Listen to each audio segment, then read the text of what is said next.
What is up, guys? Welcome back to another episode. And I just want to quickly start with something here. Nobody told me about the freaking YouTube encoder hack, because this whole time I've been recording videos in 5.3K, and for some freaking reason when I uploaded them to YouTube, even after processing, I would have processed them to 4K, but YouTube still would downgrade my resolution, and I didn't even, bother to think as to why they would even do that. So what's the hack per se? Well, from what I've seen, it's pretty much upload or when you process your videos, just basically put it a little bit more than the standard 2160 resolution, just so that way it triggers YouTubers better encoder. Otherwise they're going to be using their crappy, I think it's like AV1 encoder or something like that. Like, it's a very low quality encoder, because like I said, I've been posting really good, I thought, 4K videos that look good to me after processing. I check out the videos and they look great, but when I put them into YouTube, they just don't look good at all.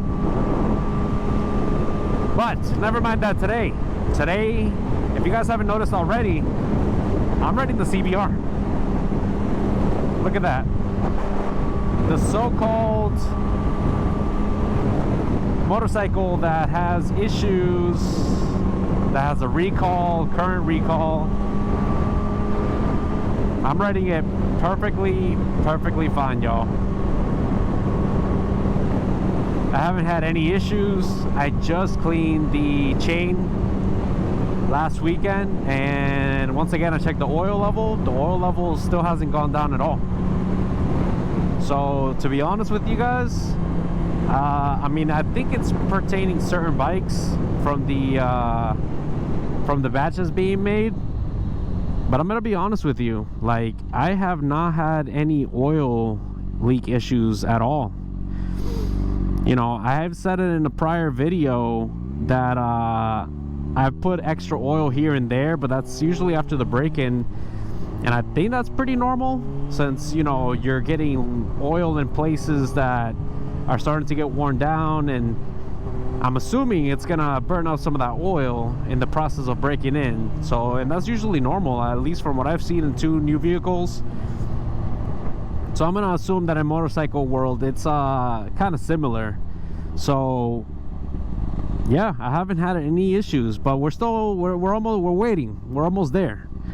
We're almost there, guys. We're almost to getting, hopefully, the second letter soon, so that way we know exactly what we need to do with our CBR600RR. And before I show it off, I just want to talk about it real quick. So this is my daily commuter, and I love this bike. I love having a 600. Like, for anybody that down talks having a 600, by far this is one of my funner bikes, to be honest with you. You see, like, if I did that on a 1000, I would be like at 100 miles an hour already. So it takes the fun away, because here in Florida you can't do that. You go straight to jail. So on a 600, it's just fun, and it sounds great. It's a great bike. Little peep action here. We have a Heel Tech gear indicator. Did I need to get a gear indicator? Not really. But do I like having a gear indicator? Yeah. And we also have a Heel Tech quick shifter. So here's my hand, and we just shifted to 5 and then 6. So that I definitely wanted to do. Yeah, because it's incredible how CBRs especially don't have a quick shifter from factory. Even the 1000s don't have a quick shifter from factory, but I think they still have like an option to install one. I'm not 100% sure on those, or if you also have to install the Heel Tech quick shifter. But see, like certain bikes, for example, like the Yamaha R7 didn't come with a quick shifter, but you could install one, so it was optional, and it actually came from Yamaha, meaning you installed it on the shifter rod, and then you plugged it in, and it's plug and play, basically. That's what I'm trying to get at before mumbling. So honestly, it's a good part from Yamaha to have it optional, even though yeah, I think it should still come standard. But on CBRs, no, nothing from factory, nothing like per se ready to plug and play onto this bike. And it kind of sucks. It kind of sucks that we're in 2026 and we still have some motorcycles that just don't come standard with a quick shifter. And don't mind the traffic. I mean, if you guys haven't tuned into this channel, yeah, we're basically always in traffic here. So yeah, it sucks, but I'm sure there's gonna be good times without traffic, which was probably going the other way. And of course I went the wrong way. But it's okay, guys. It's okay. It's story time. Story time, y'all. So, yeah, I mean, it just sucks. But I spoke to the company. I had to send some pictures in because they never really... They still had them for like a 2025, but not a... I mean, 24, but not a 25. Or, wait a minute. This is... Yeah, this is 2025. Sorry, I got it confused. The 26 looks exactly like it, and it's exactly the same thing, so nothing's really changed. But they had it up to the 24, so they weren't really sure, so I had to send them some pictures. And once I sent them some pictures, and like, check it out, I could just shift, not any issues. Sorry, the wind almost got me there. It is very windy, so I kind of want to show it, but I don't want to die. So after sending them the pictures, they approved it, said yeah, it does plug and play, it can work, and I went ahead and ordered it. The installation process is super easy.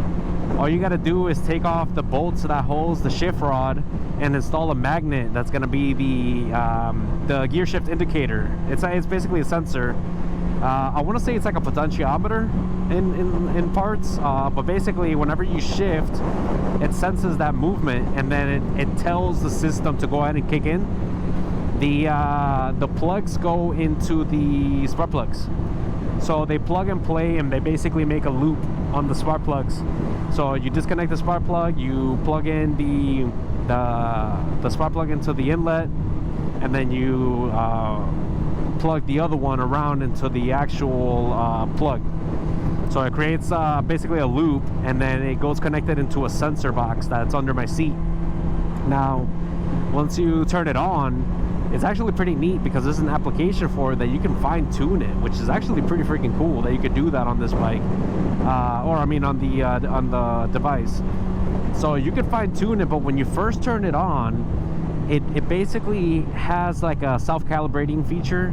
So it has you turn it on, like turning it on. It has you turn it on and go through all the gears and basically shift it as if you were normally shifting it. So that way it can determine exactly like how normal or how often you shift, like what's your shift speed, all that good stuff. And of course, once you do that, if it's not to your liking, you could always fine tune it with the application. Now, I never did that. I just did the calibration process, and I never went back. But after that, that's it. Like, and then with the Heltec gear indicator, now it's not the most advanced gear indicator because you have the ones that come on standard on bikes, which basically, like, as you shift from first to second, and like let's say you downshift, it triggers the ECU to give an output right away. Well, this one, it doesn't really work like that. It only works when you close the loop by basically letting go of the shift lever. So that's how it knows. So for example, I may be on first, or like here, I could actually show it now. So see, I let it go and it's showing number 1, so I'm in first gear. When I press it, I see I let it go, I go on second. Now if I were to press it, go 3, 4, you see how it's still on 2? I let it go, now it's on 4. So it only works by closing the loop, which, look, I mean, for them to produce an aftermarket gear indicator that's helpful to what I'm trying to do, that's already pretty great. Otherwise, it's like how I was with this bike in the beginning, which is like how my buddies were telling me, like, oh, just have the gears in your mind. Yeah, I have the gears in my mind for sure, but when I also have like 5 million things in my mind, sometimes I'll forget, and then this is the problem I'll have. I'll get to a light thinking that for some reason in some universe I went ahead and I shifted to first. When I get to the light, I squeeze on my clutch lever, and when it's time to go, I stall like 50 times because I'm still on 4th gear. Okay, so that's just me being super honest. And yeah, that's exactly why I have to have a shift indicator, so that way it helps me out, because it sucks without it, at least for me. Everybody's different. But yeah, just kind of wanted to show the bike, it riding perfectly fine. I keep saying I'm almost at 8,000 miles and I'm not even there yet, but I mean, I'm practically there. I'm at 7,900 miles, so I'm almost there, guys. I'm almost there, but I'm also waiting for this letter from Honda to see exactly what's going to happen in regards to the this bike. Like, are they gonna fix it, not fix it? Like, what are we gonna have to do? Because I want to know. I have plans for this bike. I haven't been able to do anything to it yet, just because of the fact that we're still waiting for it. We're still waiting for Honda to say something about it. But here, we're gonna go coming here to the same spot that we got kicked out of last time, but it's actually such a good spot. Like, look guys, look at this parking lot. But on this bike, here's what we did. We did Yoshimura exhaust. Of course, we got the 50 horsepower increase Honda sock, which, oh my god, look at the sock. It's so freaking loose. I may have to throw that in the dryer, see if that helps. Just like how it does to my underwear, make it all small and shit. Anyways guys, okay. But it's a great bike, you know. The silver color's the new addition. We got stump grips on it. The gear indicator goes from here, plugged in all the way over here, and then the little box for the quick shifting system, it actually goes under the seat as well. But it's a great bike, runs great, looks great. The headlights are tinted a little bit darker, just because, I mean, look at the headlights, they're so big. And this bike actually still uses bulbs instead of switching over to an LED system, which it's just amazing. It's just amazing how this bike is 2025, but it's still rather old in its sense. And yeah, this is a little Honda CBR600RR. Great bike, runs great. Haven't had any issues with the oil, to be honest. But let me know down in the comments if any of you guys are having issues with your bikes. Do you have to park it up because you can't drive it? And hopefully we can get that fixed soon, because I'm excited. I got some work coming. We're gonna fully make the exhaust a full exhaust, because right now I just have the Yoshimura slip-on, and we also have the DNA filter to install on this, and we also have the block-off plates. I already spoke to Two Wheel Dyno Works. They're gonna be flashing the ECU. If anybody has better suggestions, but they've flashed my R7 ECU before and it was great. I didn't have any complaints. The bike ran really great.